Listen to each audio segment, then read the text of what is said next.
lihat bersama pada ayatnya yang ke-6 sampai ayatnya yang ke-10. Sama-sama kita baca ayat 1, 2, 3. Lalu aku mendengar seperti suara yang besar orang, seperti desau air bah, seperti deru guru yang hebat. Katanya, haleluya, karena Tuhan Allah kita yang maha kuasa telah menjadi Raja. Marilah kita bersuka cita dan bersorak-sorai dan memuliakan Dia, karena hari perkawinan anak domba telah tiba dan pengantinnya telah siap sedia. Dan kepadanya dikaruniakan supaya memakai kain benang halus yang berkilau-kilauan dan yang putih bersih. Benang halus itu adalah perbuatan-perbuatan yang benar dari orang-orang kudus. Lalu ia berkata kepadaku, tuliskanlah, berbahagialah mereka yang diundang ke perkawinan domba. Katanya lagi kepadaku, perkataan ini adalah benar, perkataan-perkataan dari Allah. Maka tersungguhlah aku di depan kakinya untuk menyembah Dia. Tetapi ia berkata kepadaku, janganlah berbuat demikian. Aku adalah hamba sama dengan engkau dan saudara-saudaramu yang memiliki kesaksian Yesus. Sembahlah Allah, karena kesaksian Yesus adalah penuh nubuat. Amin, saudara. Saudara, kita masuk dalam pasal yang ke-19, saudaraku ya. Pasal 19 sudah berbicara tentang perjamuan anak domba atau pernikahan anak domba. Kita tahu bersama ya saudaraku, kita tidak mengkhususkan, gereja kita tidak mengkhususkan dalam pengajaran kabar mempelai ya saudara, karena ada pengajaran yang seperti itu ya, ada gereja yang menganut ajaran yang seperti itu saudara, tetapi kita lebih menganut kepada pengajaran firman Injil sepenuh. Artinya begini saudaraku, kita melihat bahwa Alkitab kita, firman Allah itu adalah kaya raya. Ada amin saudara? Bahwa Alkitab itu, Allah itu dilihat dari berbagai macam sudut. Terlalu bodoh, terlalu naif kita kalau kita hanya memandang Tuhan hanya dari satu sisi. Ada amin saudara? Ya. Karena Allah itu Allah yang maha luar biasa. Allah yang menampilkan dirinya dalam banyak bentuk, dalam banyak pribadi. Allah yang menampilkan dirinya sebagai mempelai pria, betul. Tetapi Dia juga menampilkan dirinya sebagai Bapa yang baik. Ada amin saudara? Dia menampilkan diri sebagai gembala yang baik dan banyak hal lain. Jadi buat saya terlalu sempit kalau kita melihat memandang Allah hanya dari satu sudut. Kalau saudara melihat saya hanya dari satu sudut, hanya dari sudut gembala, maka susah kita. Ya, komunikasi kita jadi terhambat. Ya, kita nggak memiliki yang namanya kedekatan. Ada jarak nantinya. Itulah sebabnya Allah dalam satu sisi memperkenalkan dirinya sebagai satu pribadi yang kudus, pribadi yang suci, pribadi yang nggak bisa lihat dosa, satu pribadi yang nggak bisa cium bau dosa. Ada bau dosa, hancurin. Ya, saudara. Ada bau dosa, orang dekat dosa mati. Itu Allah yang kudus. Ketika Allah menggambarkan pribadinya sebagai Allah yang kudus, maka nggak ada yang namanya nggak ada satu titik kekotoran, kenajisan bisa masuk. Tapi ketika Dia menampilkan dirinya sebagai gembala yang baik, apalagi ketika Dia tampilkan diri pribadinya sebagai sahabat buat kita. Bukankah Dia pernah memperkenalkan bahwa Dia itu adalah sahabat buat kita? Ada amin saudara? Yang saya pernah sampaikan, ada banyak cerita yang kita gak bisa cerita sama suami. Ada banyak cerita yang kita gak bisa cerita sama istri. Ada banyak cerita yang kita gak bisa sampaikan sama orang tua. Tapi kita bisa cerita sama Yesus. Ada amin saudara? Artinya gini, ada cerita-cerita yang kalau didengar tuh saudara, merinding gitu. Ada cerita-cerita yang kalau didengar bikin marah orang. Ya, waktu kita cerita sama istri, waduh marahnya ampun, pegatan guys. Saudara-saudara, sepegatan banget. Ya. Sama waktu istri cerita sama suami juga, suami bilang, wis duduk talak, kelumannya talak sewu. Iya saudara. Ada anak yang cerita sama orang tuanya, ya, Ada orang tua cerita sama anaknya, anak langsung bilang, anak langsung hilang respect sama orang tua. Ya. Anak langsung hilang respect, yang tadinya hormat sama mamanya, sama papanya. Waktu mamanya cerita, curhat, cerita apa adanya, langsung hilang respect. Iya. Tapi waktu kita cerita apa adanya sama Tuhan, ada amin, saudara. Hebat, saudara. Makanya saya bilang terlalu sempit kita kalau kita memandang, menilai Allah dari satu sisi saja. Allah itu Allah yang pribadinya luar biasa. Satu sisi dia memperkenalkan dirinya, aku ini Allah yang kudus. Nggak ada dosa bisa berdampingan dengan. Tapi di satu sisi sepertinya Allah nggak konsisten. Bukan, Allah nggak konsisten. Jangan lihat Allah tidak konsisten. Itulah yang namanya kemurahan Allah. Ada amin, saudara. Karena kalau Allah menampilkan dia sebagai Allah yang kudus, mati semua gitu. Ya, terkutuk semua gitu. Terhukum semua gitu. Saudara, yang saya mau sampaikan pada pagi hari sesungguhnya adalah bagaimana kehidupan orang percaya digambarkan sebagai mempelai wanitanya Tuhan. Dan nanti pasal yang ke-20, saudaraku, nanti kalau kita besok masuk di pasal yang ke-20, kita akan melihat bagaimana di situ ada pernikahan anak domba. Di situ ada pernikahan anak domba Allah. Sebuah perayaan yang besar, sebuah perayaan yang luar biasa. Namanya orang kawin, saudara. Anak saudara ngawinin anak aja juga luar biasa.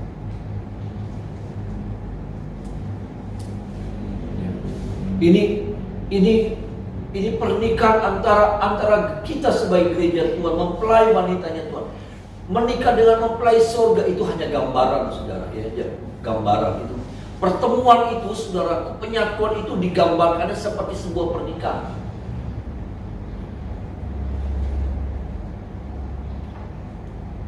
Saudara, yang saya mau sampaikan adalah tapi kemudian bahwa ada hal yang harus kita perhatikan. Karena ayat yang ke-8, saudaraku, ya saudara, ayat yang ke-8 dikatakan begini, saudara. Sama-sama kita baca ayat yang ke-8. Ayat yang ke-8 bilang begini. Sama-sama kita baca ayat yang ke-8. 1, 2, 3. Dan kepadanya dikaruniakan supaya memakai kain lenan halus yang berkilau-kilauan dan yang putih bersih. Lenan halus itu adalah perbuatan-perbuatan yang benar. Sama-sama kita baca lagi, saudara. Lenan halus itu 1, 2, 3. Lenan halus itu adalah perbuatan-perbuatan yang benar.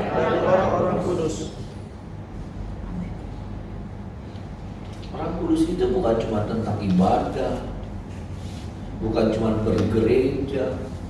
Orang kudus itu bukan bicara tentang pelayanan. Tapi siapa orang kudus? Orang kudus bicara adalah orang-orang yang dalam hidupnya selalu melakukan perbuatan-perbuatan yang benar. Amin. Perkataannya benar, pikirannya benar, ya, hatinya benar. Artinya begini yang saya mau bilang, dia berjuang gitu. Dia berjuang supaya pikirannya selalu benar. Kenapa? Karena pikirannya seringkali dirusakkan dengan pikiran-pikiran yang macam-macam. Dia selalu berjuang untuk menjaga pikiran. Karena siapapun kita, seringkali iblis, seringkali siapapun mau berusaha untuk merusakkan pikiran. Pikiran yang positif jadi negatif, pikiran yang bersih jadi kotor. Pikiran yang lurus, yang tulus jadi belak-belok, jadi jelimet.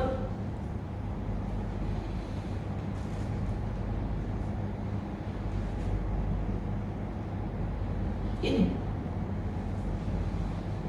saya harus bilang bahwa ini adalah sebuah perjuangan, saudara. Ini adalah sebuah usaha yang keras yang harus dikerjakan oleh setiap orang percaya. Setiap orang yang mau masuk di dalam posisi sebagai mempelai wanita surga. Maka hal yang dia harus lakukan, dia harus mengenakan lenan halus itu. Apa itu lenan halus? Lenan halus itu adalah perbuatan-perbuatan yang benar dari orang-orang kudus. Sekali lagi, tanda orang kudus itu bukan cuma ibadah. Luar biasa saudara sudah ibadah tiap pagi, tetapi maaf saudaraku, masih kurang. Kita belum masuk pada ukuran untuk kita boleh layak menjadi mempelai wanita surga kalau penekanannya hanya sampai pada ibadah. Penekanannya hanya sampai pada di pelayanan. Gagal. Bersyukur saudara kita bisa menjadi pelayan Tuhan. Tapi maaf saudara, kalau ukurannya cuma itu, gagal. Kenapa? Karena syarat untuk masuk dalam pernikahan anak domba itu adalah menjadi mempelai wanita surga adalah saudara, kita harus mengenakan lenan halus itu. Apa itu lenan halus? Perbuatan-perbuatan yang benar dari orang-orang.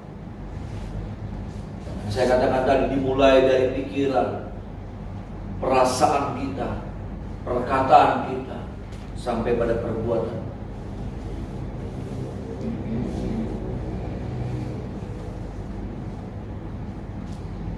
Ini pagi ini kita sampai di mana nih saudara? Perjalanan rohani kita sampai di mana? Adakah kehidupan kita baru sampai dipercaya? Adakah kita perjalanan hidup kita, perjalanan iman kita baru sampai pada ibadah? Adakah perjalanan iman kita baru sampai pada pelayanan? Lalu kemudian kita stop sampai di situ. Tapi kemudian perbuatan yang nggak berkenan. Pikiran kita biarkan pikiran kita dikuasai sama yang negatif-negatif. Pikiran-pikiran yang gak benar, yang gak bagus, yang kotor-kotor. Pikiran-pikiran yang apa ya, macam-macam. Hati kita dikuasai itu sama amarah, sama dendam. Hati kita selalu terus dikuasai, kita gak pernah berjuang. Saudara, yang namanya sakit hati itu bisa, yang namanya kecewa itu bisa, siapapun bisa. Tetapi kita harus berjuang untuk kita bisa terobati ini, beres lagi hati kita. Ada amin saudara. Jika kita nggak terus nganga terus luka tuh nganga terus, karena kita nggak pernah obatin. Menganga, luka tuh menganga sampai sudah terus benang. Mana ada orang yang punya luka dibiarin? Mana ada? Nggak ada.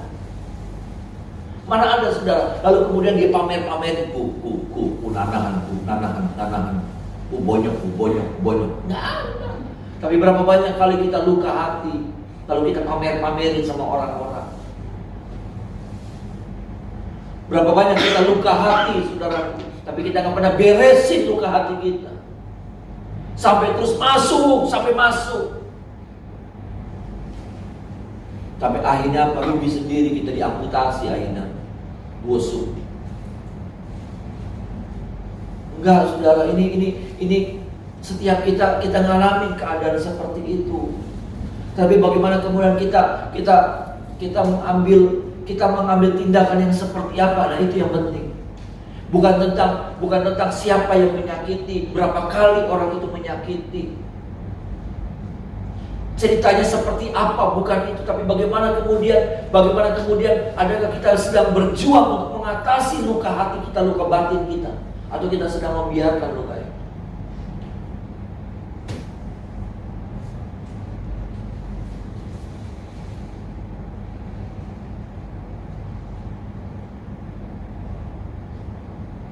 Orang yang punya luka batin, dalam semua apa yang dia lakukan itu terekspresi. Maaf, sudah punya luka batin sama orang tua, tapi nanti dalam kehidupan sehari-hari, saudara jadi karyawan, saudara jadi bos, saudara jadi pelayan Tuhan, selalu itu akhirnya terekspres.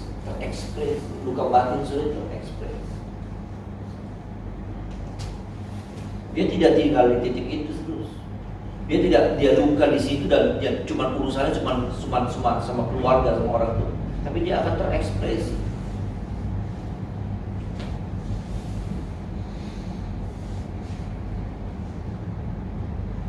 Mari berjuang, saudara, untuk hidup kita ini memiliki perbuatan-perbuatan benar di hadapan Tuhan. Amin. Saya juga berjuang. Ada banyak godaan, ada banyak hasrat-hasrat, ada banyak keinginan-keinginan, ada juga banyak pikiran-pikiran yang melayang-layang. Ada kalau lagi diem tuh itu, saudara, kita nggak usah kesambar sampai kesurupan, tapi itu kita kesambar sebenarnya. Terus pikir, beli-beli ya, dua enaknya hari dua rumah gede ya, jadi ada keinginan sedikit. Terus senyap. Apalagi kalau habis nonton drakor, ya kan? Drama Korea. Jadi kalau lagi makan juga ingat drakor. Aduh, privilege hari kita ayu kayak makanan sih, pasti beli kawin balikin, cecumokin, bakokin. Jadi kita digondolin walaupun pangeran. Iya, enak main juga orang itu, kadang kalau nggak air ya.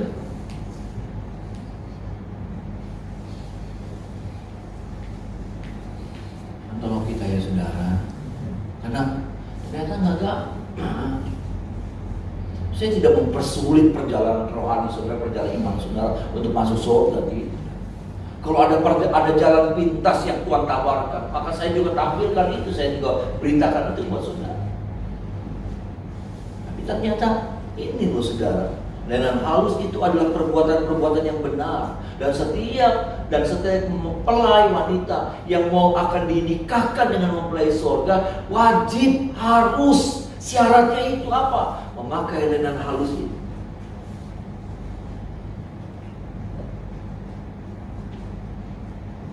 Belum lagi ketika kita sudah memakai lainan halus, apakah selesai tantangannya? Tidak.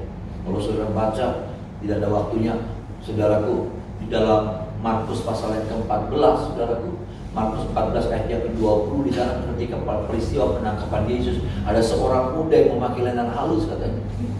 Ada seorang yang memakai lainan halus ya saudara. Lalu kemudian orang pasukan tentara Roma ini nangkepin kan liar ya saudara. Mereka tangkepin orang-orang dan salah satunya orang ini mau ditangkap. Nah, ketika pria ini, anak muda ini mau ditangkap, dia lagi pakai lainan halus. Ketika dia lagi mau ditangkap, saudaraku, ditarik bajunya, apa yang terjadi? Dia lepaskan bajunya.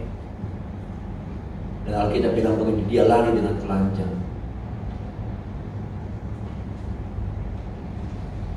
Tidak gampang. Artinya begini loh saudara. Artinya begini, kehidupan orang yang sudah memakai lainan halus, ada tantangan-tantangan, ada risiko-risiko yang harus dihadapi dalam hidup. Ada peristiwa-peristiwa yang mencekam, ada peristiwa-peristiwa yang mengerikan, ada peristiwa-peristiwa yang menakutkan, ada peristiwa-peristiwa yang seperti memojokkan dia. Dan apa tindakannya selanjutnya? Dan pria ini, anak muda ini ambil sebuah tindakan untuk menyelamatkan diri. Dia lepaskan kain lainan halus.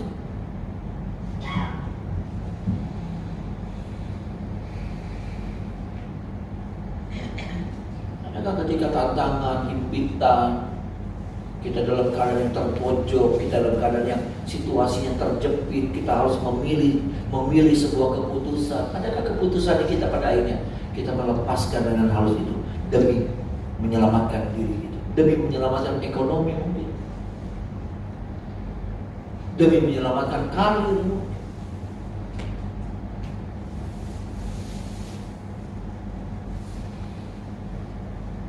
demi menyelamatkan pendapatan, demi mendapatkan keuntungan. Akhirnya apa? Ada banyak orang yang melepaskan kain lainan halus itu, dan sekarang dia lari dengan telanjang, dia berjalan dengan telanjang.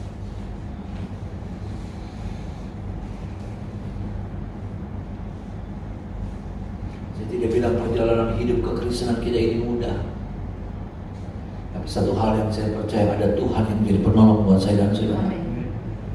Amin saudara. Ada Tuhan yang menjadi pembela buat saya dan saudara.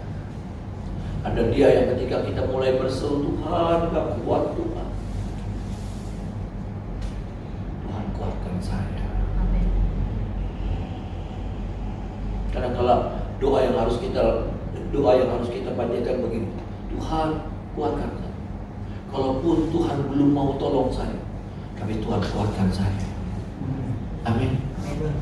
Kalaupun Tuhan belum mau bereskan masalah saya, tapi Tuhan kuatkan saya, supaya tetap kuat saya menghadapi masalah ini. Amin, saudara. Mungkin Tuhan belum waktunya untuk membereskan, tapi saya percaya waktu untuk menguatkan kita selalu ada buat Tuhan. Ada amin, saudara. Tuhan selalu mau menguatkan kita. Mungkin Tuhan masih harus membawa kita masuk dalam lembah kekelaman, dan kita udah gak kuat gitu. Dan Tuhan gak bisa potong lembah kekelaman ini. Oh, kita cuma satu, berdoa seperti itu. Tuhan kuatkan saya, supaya apa ya saudara, seperti Alkitab bilang, kita punya sayap burung nasar. Ada amin saudara. Jadi waktu kita melewati masalah itu, kita seperti dibuat terbang. Ada amin saudara. Kita dibuat seperti terbang gitu saudara, mengatasi, melewati masa-masa yang sulit itu, kita seperti dibuat terbang. Dan saya percaya waktu melewati masa-masa corona ini, kita dibuat terbang oleh Tuhan. Ada amin saudara. Gak ngerti loh saudara, saya udah ngebayang waktu memasuki masa itu tuh saudara, aduh 1 bulan, saya mikirnya cuma 1 bulan loh saudara. Saya mikirnya cuma 1 bulan, aduh 1 bulan tinggal di rumah ya, aduh kayak apa ya, mikirnya tuh sudah, aduh edan beli ya gitu saudara ya, stres beli ya, gak pelayanan, gak apa gitu ya, ngomong di depan handphone kayak orang geblek saudara ya. Tapi 3 bulan saudara, hampir 3 bulan kita lewati dan kita fine saja. Ada amin saudara ya. Bahkan berkembang ke kanan dan ke kiri ya, bahkan ke depan ya. Maksudnya dunia gitu ya saudara. Kita bisa melewati loh saudara, karena ada Tuhan yang menjadi penolong buat saya dan saudara. Mungkin masalah-masalah belum waktunya Tuhan selesaikan, kita masih harus ada di perjalanan lembah kekelaman. Tapi satu hal yang saya dan saudara boleh minta, mampukan saya untuk bisa melewati semuanya. Kuatkan saya. Amin.